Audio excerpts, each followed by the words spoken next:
សួស្តីបងប្អូនទាំងអស់គ្នាចាថ្ងៃនេះដែរនាងខ្ញុំឆាងាវអំពិលទុំចាចឹងគឺគ្រឿងផ្សំដំបូងគឺមានងាវរបស់យើងចំនួន1គីឡូចាហើយនឹងមានម្រះព្រៅផងដែរចាម្រះព្រៅនេះគឺខ្ញុំ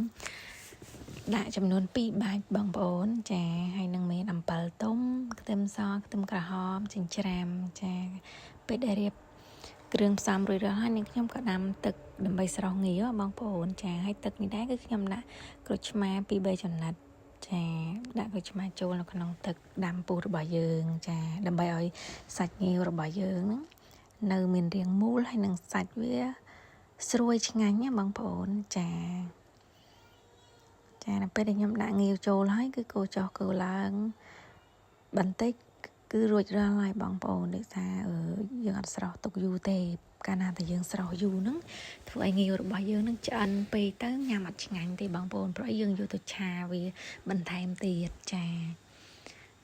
ញ្ចឹងខ្ញុំ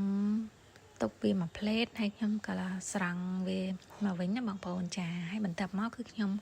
ដាក់ខ្ទះរបស់យើងចាហើយខ្ទះរបស់យើងក្តៅហើយគឺខ្ញុំដាក់ខ្លាញ់ចូលតែម្ដងចា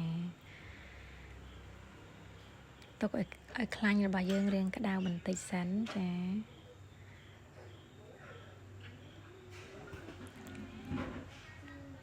មើលតាក្តៅល្អហើយគឺនាងខ្ញុំដាក់ខ្ទឹមដើម្បីបំពងជាមួយខ្លាញ់នេះផងដែរចាយើងបំពងកូរចុះកូរឡើងហើយខ្ទឹមរបស់យើងនឹងមានក្លិនឈ្ងុយនិងរាងក្រហមបន្តិចណាបងប្អូនចា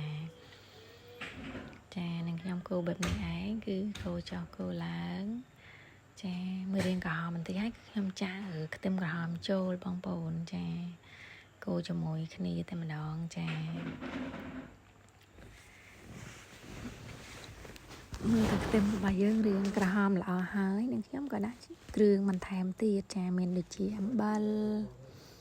ម្សៅស៊ុបរ៉តឌីចាហើយខ្ញុំក៏កូរចុះកូរឡើងបន្ថែមទៀតចាហើយខ្ញុំក៏មានបន្ថែមជាមួយនឹងស្ករក្រហមដើម្បីឲ្យមានក្លិនឈ្ងុយឆ្ងាញ់ផងដែរចា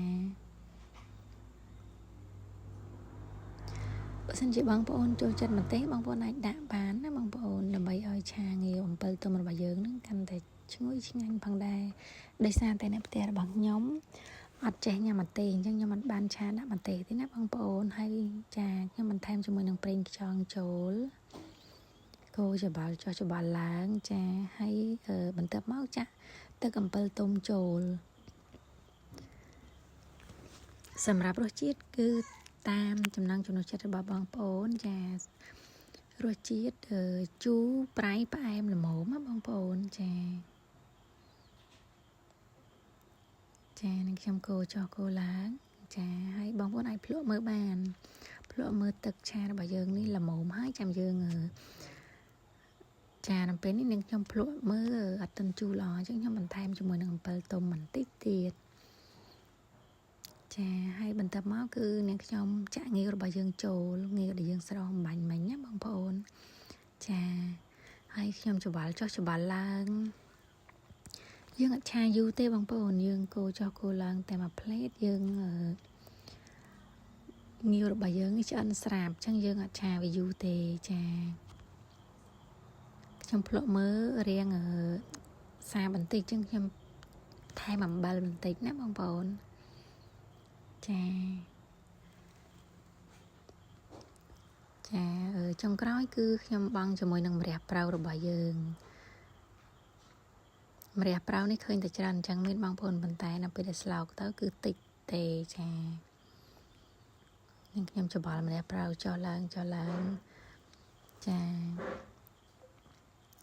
ចឹងគឺឆាងាវរបស់យើងតែប៉ុណ្ណឹងគឺរួចរាល់ហើយបងប្អូនចាឆាងាវរបស់អំពិលទុំឆ្អិនហើយបងប្អូនចានឹងខ្ញុំក៏បន្លត់ភ្លើងផងដែរចានេះបងប្អូនឆាងាវអំពិលទុំចាសូមអរគុណច្រើនបងប្អូនទាំងអស់គ្នាដែលបានចូលរួមទស្សនា Channel ម៉ាក់អាលីង Cooking ចាសូម